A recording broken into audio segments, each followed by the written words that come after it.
back sa ating second day sa Boracay. And ang agenda namin ngayong umaga ay mag-aalmusal, syempre. Almusal lang tayo. Tapos mamaya benchmarking.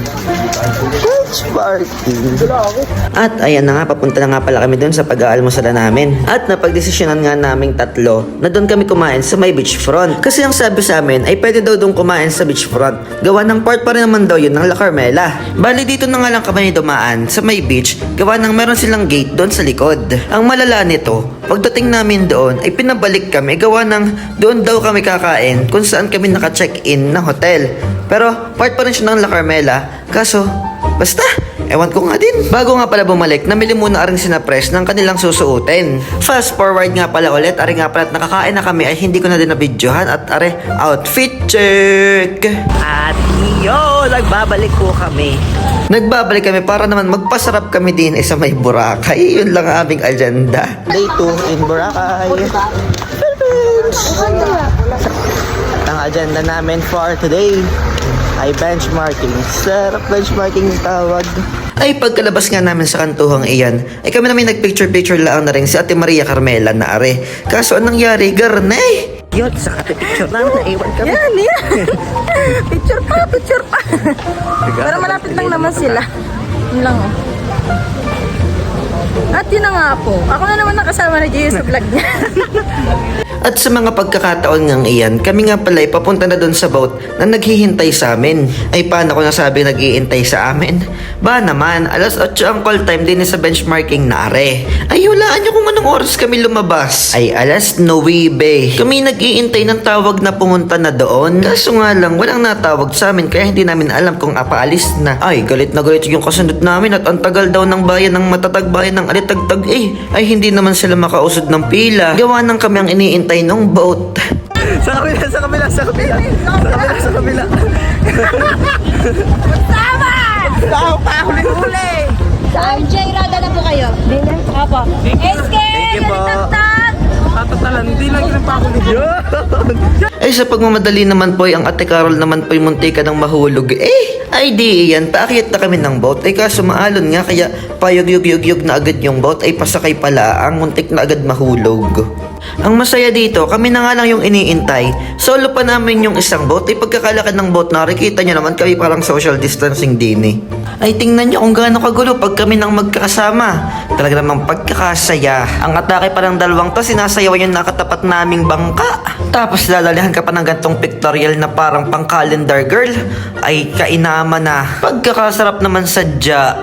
Ay habang nag-iintay nga kami nung kabilang bangka, ay ano namang si kuya ay kumuha ng sea urchin o yung salungo kung tawagin sa iba. Alam nyo bagang sa tingin ko gusto aring itry. Pero dito ko lang sa Boracay nakain. At sa wari ko'y parang hindi na mauulit kung garne pala ang lasa na rin. Ay ako na may curious laang noon. Kaya gusto kong itry aring lasa ng sea urchin na are. Pero parang naayaw na ako. Ay sa mga pagkakataon ring aray, lumalakas na ang alon din sa dagat na aray. Ay akala nyo kami natakot dahil sa malalaki ang alon? Ay hindi, mali kayo doon. Paanong hindi? Ay tingnan naman na rin si President ay garne na ang ginawa. Di ka kami tawa ng tawa.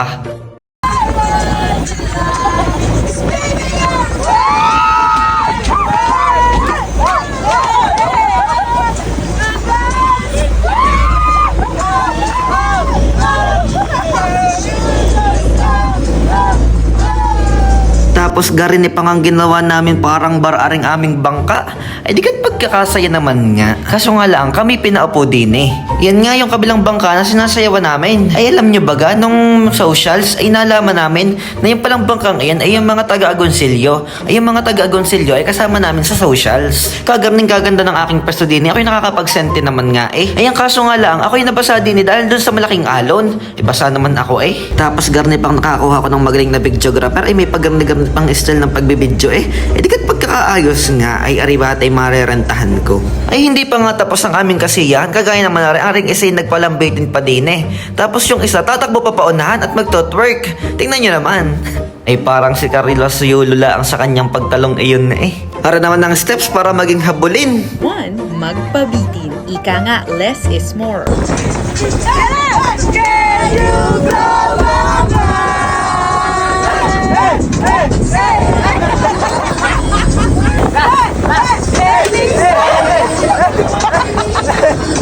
Ang iniintay na chorus ay talagang dumating na, kaso paglambitin ay bigla naman po lumagutok. Ako naman po yung hagalpak ng katatawa kahit ngayon nagbo-voice over Fast forward muna tayo, touchdown nga pala dun sa aming pagkakainan dito sa kabilang isla. Bali, tinaas ko na nga lang pala ang aking shorts para hindi ako mabasa, gawa ng kada aalon ay yung tubig ay napunta doon sa may hita. Ay pag hindi may tinaas ay mababasa ka talaga. Ay kung gusto mo lang mabasa, edi kay manligo na nga at lumablob day yan. Nakakatakot nga lang pala din sa islang arigawa ng lahat ng building ay parang abandonado baga. At yan, nakarating na kami din kung saan kami magte-take ng aming lunch. Pero ako hindi sa buffet dumiretso at ako ihing-ihina din ako pumunta sa may CR. At ito nga pala ay dito sa may Xinglei Picnican. Ay kung hindi nyo kita ay kaya na bahala mag-adjust. Ay di dahil kami ngayon nasa dagat ay di karning mga seafoods nga pala ang aming kakainin din Gaya na ring crab, meron ding shrimp, meron din dyang barbecue. Yung barbecue ay may baboy at saka may manok. Tapos may garning juts na saging. Ay digat iyang ang pagkain ngayon. Ikatalo na kami mabubusog na. Tapos may garni pang free soft drinks at free water. Ay talagang solve na solve ang aming lunch. Ay sa pagkain nga namin arin ng aming lunch ay talaga namang kaming dalawa na Ate Maria Carmela ay naiwan sa pagkain. Talaga namang walang kahit isang singit ng karabs ang hindi nakain sa katakawan din sa seafood na are. Hindi nung matapos nung kumain, hindi tatayot lalayas na. Wala namang iba. Ate Maria Carmela pa rin ang kasama sa aking frame ng camera. Tingnan nyo't plakadong-plakado pa rin ang lipstick ng kaniyang bibig. Ay sa totoo lamang, kahit kami hindi kompleto din ay bihira talaga kami magsama-sama. Talagang busy sa kanya-kanyang mga schedule. Gaya ko, ako'y napasok pa. Merong mga nagtatrabaho ay hindi naman kami magpanapanag po ng aming mga schedule. Ang kagandahan lang dito, kahit kami hindi gaano nakakapag-banding, ay kapag kami na may magkakasama, hindi talaga nawawala yung closeness at saka yung kasiyahang dala ng bawat isa. Kaya minsan pumapasok sa akin yung realization na matatapos na din yung term namin, baka hindi na kami lalo magkita-kita, hindi na kami makapag-banding ng madalas. Kasi sasamahan ng aming mga chairman na to, ako kasi yung pinakabata. Di syempre, ang dami kong ate, ako'y natutuwa. May mga kuya at ate ako na nakapaligid sa akin. Drama yarn! Ay pagbalik namin sa boat ay garning ang kami pala may dancer na kasama dito. Ariata ay bulaklak pa ng Boracay. At ito nga palang aming next na location. Ito nga pala yung Puka Island. Bali hindi ako gaano nakapag-video dito. Gawa ng ang ginawa lang namin dito ay nag-picture-picture.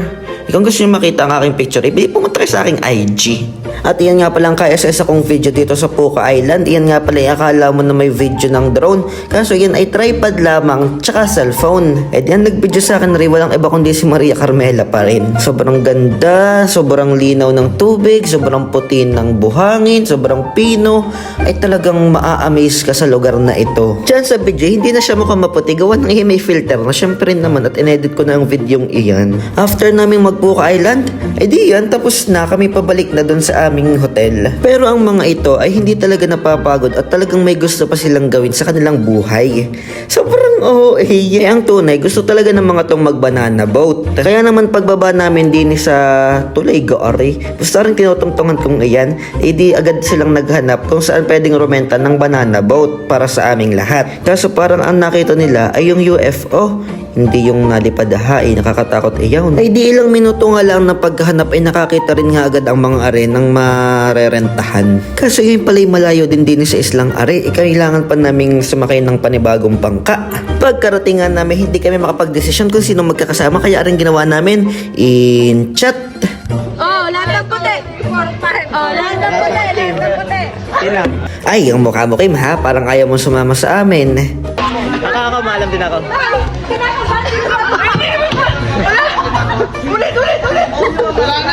Ay wala nang nagawa si Kim at sinimula na nga aring pagpapaikot sa amin. Nakala mo kami inilagay sa washing machine.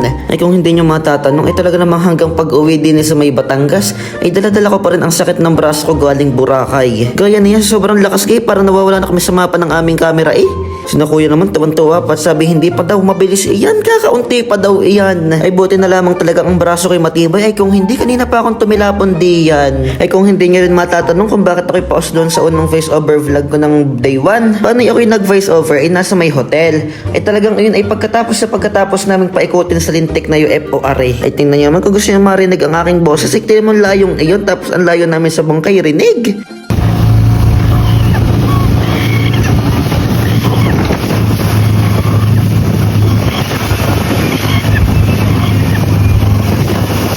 Diga, kala mo iniyuyura kang baboy doon.